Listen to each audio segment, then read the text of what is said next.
ಸುರೇಶ್. ಎಲ್ಲರೂ ಹೇಗಿದ್ದೀರಾ? I hope ಚೆನ್ನಾಗಿದ್ದೀರಾ ಅಂತ ಅಂದ್ಕೊತೀನಿ. ಇವತ್ತು ಸೊ ಅಗುನ ಆಚೆ ಕರ್ಕೊಂಡು ಹೋಗೋಣ ಅಂತೇಳಿ ಹೋಗ್ತಾ ಇದ್ದೀನಿ. ಹರಿ ಮೆಟ್ರೋ ಸ್ಟೇಷನ್ವರೆಗೂ ಡ್ರಾಪ್ ಮಾಡ್ತು. ಆಮೇಲೆ ನಾನು ಅಗು ಒಳಗಡೆ ಹೋದ್ವಿ. ಮೆಟ್ರೋ ಬರೋ ಗಂಟ ವೆಯ್ಟ್ ಮಾಡ್ತಾಯಿದ್ದೆ.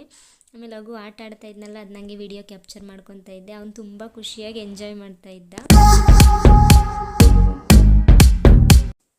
ಮೆಟ್ರೋ ಬಂತು, ಹತ್ಕೊಂಡು ಓರಿಯನ್ ಮಾಲ್ಗೆ ಅಂತ ಹೊರಟ್ವಿ. ಬಟ್ ವೀಡಿಯೋ ಮಾಡಬೇಕಾದ್ರೆ ಅಗುನ ಒಬ್ಬನೇ ಕೂರಿಸಿದ್ದೆ. ಬಟ್ ಭಯ ಆಗ್ತಾಯಿತ್ತು ಇಲ್ಲಿ ಬಿದ್ದುಬಿಡ್ತಾನಂತ. ಆದರೂ ಹುಷಾರಾಗಿ ವೀಡಿಯೋ ತೆಕ್ಕೊಂಡು ಆಮೇಲೆ ಓರಿಯನ್ಗೆ ಹೋದ್ವಿ. ಅಲ್ಲಿ ನನ್ನ ಫ್ರೆಂಡ್ಸ್ನ ನೋಡಿ ತುಂಬ ಖುಷಿಯಾಯಿತು. ನಾನು ಮುಂಚೆ ಇಲ್ಲೇ ಕೆಲಸ ಮಾಡ್ತಾಯಿದ್ದು. ನಿಂಗೆ ಯಾವತ್ತು ಬೇಕು ಶಾಪಿಂಗ್ ಮಾಡಪ್ಪ? ನಿಂಗೆ ಯಾವ ಬಟ್ಟೆ ಬೇಕಪ್ಪ? ಹಾಂ, ಅಯ್ಯೋ ಕಾಸ್ಟ್ಲಿ ಕಣಪ್ಪ, ಅದು ಕೊಟ್ಟು ವರ್ಷದಿಲ್ಲ. ಸಕ್ಕತ್ತಾಗಿದೆ ನಿಮಗೆ ನೋಡಿ. ಅಷ್ಟು ದೊಡ್ಡದ ಅದು ಇನ್ನೂ 10 ವರ್ಷ ಬೇಕು ಅವ್ರಿಗೆ. ಸಾಕ್ಬಿಡು. ನಮ್ಮ ಡ್ರೆಸ್ ಬ್ರ್ಯಾಂಡ್ ಕಳಿಸ್ತೀನಿ. ಕಸ್ಟಮರ್ ಅಟೆಂಡ್ ಮಾಡ್ತಾ ಇದ್ದಾರೆ. ಬಾರ ಹೊಟ್ಟೆ ಒಳಗಡೆ ಇದ್ದಾಗ ಮುಟ್ಟಿಸ್ಕೊಂತೀನಿ ಕರ್ಕೊಂಡು ನೀನು. ನಾನು ಮುಟ್ಟುವಾಗಲೇ ನೀನು ಆಟ ಆಡೋದೆಲ್ಲ ನಿಲ್ಲಿಸ್ತಿದ್ದೆ.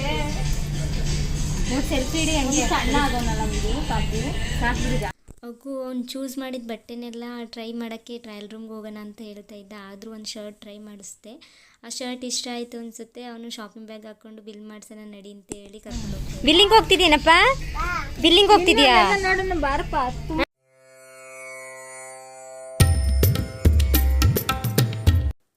ನನ್ನ ಫ್ರೆಂಡ್ಸಿಗೆ ನನ್ನ ನೋಡಿ ತುಂಬ ದಿನ ಆದಮೇಲೆ ನೋಡಿದ್ದಕ್ಕೆ ಖುಷಿ ಆಯಿತು.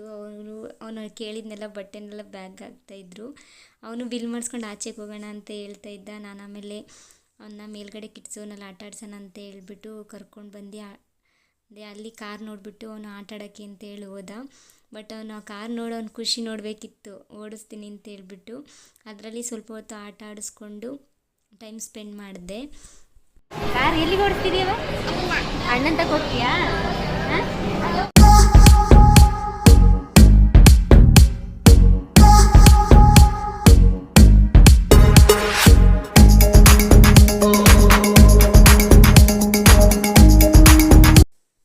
ಆಮೇಲೆ ಬರ್ಗರ್ ತಿನ್ನೋಣ ಅಂತ ಮೇಲೆ ನನ್ನ ಫ್ರೆಂಡ್ಸ್ ಬಂದರು. ಆಮೇಲೆ ಹೋದ್ವಿ ಆಚೆ ಹೋಗಿ ವೆಯ್ಟ್ ಮಾಡ್ತಾ ಇದ್ವಿ. ಅವರು ಎತ್ಕೊಳ್ಳೋಕ್ಕೆ ಅಂತ ಅಗುನ ಮಾತಾಡ್ಸೋಕ್ಕೆ ಎಷ್ಟು ಟ್ರೈ ಮಾಡಿದ್ರು ಅವ್ರ ಹತ್ರಕ್ಕೆ ಹೋಗ್ತಾನೆ ಇಲ್ಲ, ಪರಿಚಯ ಇಲ್ವಲ್ಲ. ಹಾಗಾಗಿ ಅವ್ರು ತುಂಬ ಸ್ವಲ್ಪ ಬೇಜಾರು ಬಿದ್ದರು.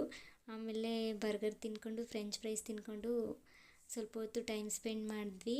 ಬಟ್ ಅವ್ರಿಗೆ ಲೇಟ್ ಆಗಿರೋದ್ರಿಂದ ಅವ್ರು ಒಳಗೆ ಹೋದರು. ಆಮೇಲೆ ನಾನು ಹೋಗು ಇಬ್ಬರನ್ನೇ ತಿನ್ಕೊಂಡು ಸ್ವಲ್ಪ ಹೊತ್ತಿದ್ವಿ. ಆಮೇಲೆ ಆಚೆ ಬಂದ್ವಿ.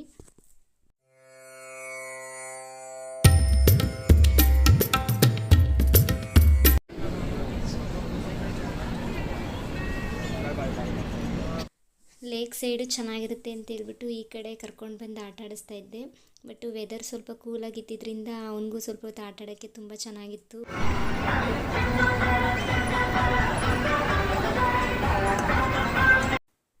ಟ್ರೈನ್ ನೋಡಿ ತುಂಬ ಖುಷಿಯಪಟ್ಟ. ಆಮೇಲೆ ಅದರೊಳಗೆ ಕೂತ್ಕೋಬೇಕು ಅಂತ ಅಂತಿದ್ದ. ಬಟ್ ನನಗೆ ಯಾಕೋದ್ರೂ ಕೂರ್ಸೋಕ್ಕೆ ಮನಸ್ಸಿರಲಿಲ್ಲ. ಹಾಗಾಗಿ ಅವನ್ನ ಅಲ್ಲಿಂದ ಆಟ ಆಡಿಸ್ಕೊಂಡು ಫ್ರೆಂಟಿಗೆ ಕರ್ಕೊಂಬಂದು ಆಟ ಆಡಿಸ್ತಾ ಇದ್ದೆ. ಅಗುಗೆ ಆಚೆ ಕರ್ಕೊಂಡು ಹೋಗಿರೋದಕ್ಕೆ ಎಷ್ಟು ಖುಷಿಯಾಗಿದೆ ಅಂತಂದರೆ ಅವ್ನು ಒಂಥರ ಮನೆ ಒಳಗೆ ಇದ್ದು ಅವನಿಗೂ ಬೇಜಾರಾಗ್ಬಿಟ್ಟಿತ್ತು. ಸ್ವಲ್ಪ ಚೇಂಜಸ್ ಆಗುತ್ತೆ ಅಂತ ಕರ್ಕೊಂಡು ಹೋದೆ. ಸಂಜೆವರೆಗೂ ಆಟ ಆಡಿಸ್ಕೊಂಡು ಆಮೇಲೆ ಮತ್ತೆ ಮನೆಗೆ ಬಂದ್ವಿ. ಮನೆಗೆ ಬಂದಮೇಲೆ ನೈಟು ರವೆಯನ್ನು ಕಾಯಿ ಹಾಕಿ ದೋಸೆ ಮಾಡೋಣ ಅಂತ ಹೇಳ್ಬಿಟ್ಟು ಅದನ್ನು ಎರಡನ್ನೂ ರುಬ್ಕೊಂಡು ಅದಕ್ಕೆ ಸ್ವಲ್ಪ ರುಚಿಗೆ ಎಷ್ಟು ಬೇಕೋ ಅಷ್ಟು ಉಪ್ಪನ್ನ ಸೇರಿಸ್ಕೊಂಡು ಸ್ವಲ್ಪ ಎತ್ತಿಟ್ಟು ಆಮೇಲೆ ದೋಸೆ ಮಾಡಿಕೊಂಡೆ. ದೋಸೆ ಎಷ್ಟು ತುಂಬ ಚೆನ್ನಾಗಿ ಬರುತ್ತೆ ಅಂದರೆ ತೆಳುವಾಗಿ ಬರುತ್ತೆ. ಇದನ್ನು ಮಂಗಳೂರು ದೋಸೆ ಅಂತಲೂ ಅಂತಾರೆ. ಇದ್ರ ಕಾಂಬಿನೇಷನ್ಗೆ ನಾನು ಕಾಯಿ ಚಟ್ನಿಗೆ ಸ್ವಲ್ಪ ಕಡಲೆ ಬೀಜ ಹಾಕಿ ಚಟ್ನಿ ಮಾಡಿದೆ. ತುಂಬ ಚೆನ್ನಾಗಿತ್ತು. ನೀವು ಒಂದ್ಸಲ ಟ್ರೈ ಮಾಡಿ ನೋಡಿ. ಆಮೇಲೆ ಸೌತೆಕಾಯಿ ಜ್ಯೂಸ್ ಮಾಡೋಣ ಅಂತ ಹೇಳ್ಬಿಟ್ಟು ಸೌತೆಕಾಯಿ, ಸ್ವಲ್ಪ ಶುಂಠಿ, ಸ್ವಲ್ಪ ಪುದೀನ, ಆಮೇಲೆ ನಿಂಬೆಹಣ್ಣು ಹಾಕಿ ಗ್ರೈಂಡ್ ಮಾಡಿಕೊಂಡು ಜ್ಯೂಸ್ ರೆಡಿ ಮಾಡಿದೆ. ಇದಕ್ಕೆ ಸ್ವಲ್ಪ ಸಾಲ್ಟು ಆ್ಯಡ್ ಮಾಡಿದ್ದೀನಿ. ಬಟ್ ತುಂಬ ಚೆನ್ನಾಗಿತ್ತು. ಇದು ಬೊಜ್ಜು ಕರಗೋಕ್ಕೆ ತುಂಬ ಹೆಲ್ಪ್ ಆಗುತ್ತೆ. ಇದು ನನಗೆ ಅಂತ ನಾನು ಮಾಡಿಲ್ಲ, ನಮ್ಮ ಅಮ್ಮಗೋಸ್ಕರ ನಾನು ಮಾಡಿದೆ. ಇದನ್ನು ತುಂಬ ಚೆನ್ನಾಗಿ ಬಂತು. ಇದು ನೈಟೆಲ್ಲ ಪಾತ್ರೆ ತೊಳೆದು ನೆಲ ಒರೆಸಿ ಎಲ್ಲ ಕ್ಲೀನ್ ಮಾಡಿದೆ. ಕ್ಲೀನ್ ಮಾಡಿದ್ಮೇಲೆ ಬೆಳಗ್ಗೆಗೆ ಕಾಬೂಲ್ ಕಡಲೆಕಾಳು ಹಾಕಿ ಪಲ್ಯ ಮಾಡೋಣ ಅಂತ ಹೇಳ್ಬಿಟ್ಟು ನೆನೆಯಕ್ಕೆ ಹಾಕೋಣ ಅಂತ ಹೇಳ್ಬಿಟ್ಟು ರೆಡಿ ಮಾಡಿ ಇಡ್ತಾಯಿದ್ದೀನಿ. ಇಲ್ಲ 8 hours ಆದರೂ ನೆನೆಯಲೇಬೇಕಲ್ಲ ಅದಕ್ಕೆ. ಆಮೇಲೆ ಚಿಯಾ ಸೀಡ್ಸ್ನ ಸ್ವಲ್ಪ ಒಂದು ಚಮಚನ ನೆನೆಯೋಕೆ ಇಡ್ತಾಯಿದ್ದೀನಿ. ಕ್ಲೀನೆಲ್ಲ ಆದಮೇಲೆ ಸ್ವಲ್ಪ ಸಾಂಬ್ರಾಣಿನ ಹಚ್ಚಿಟ್ಟು ಮಲ್ಕೊತಾ ಇದ್ದೀನಿ. ಐ ಹೋಪ್ ಈ ವಿಡಿಯೋ ಇಷ್ಟ ಆಗಿದೆ ಅಂತೀನಿ. ಇಷ್ಟ ಆಗಿದ್ರೆ ಒಂದು ಪಟ ಲೈಕ್ ಮಾಡಿ.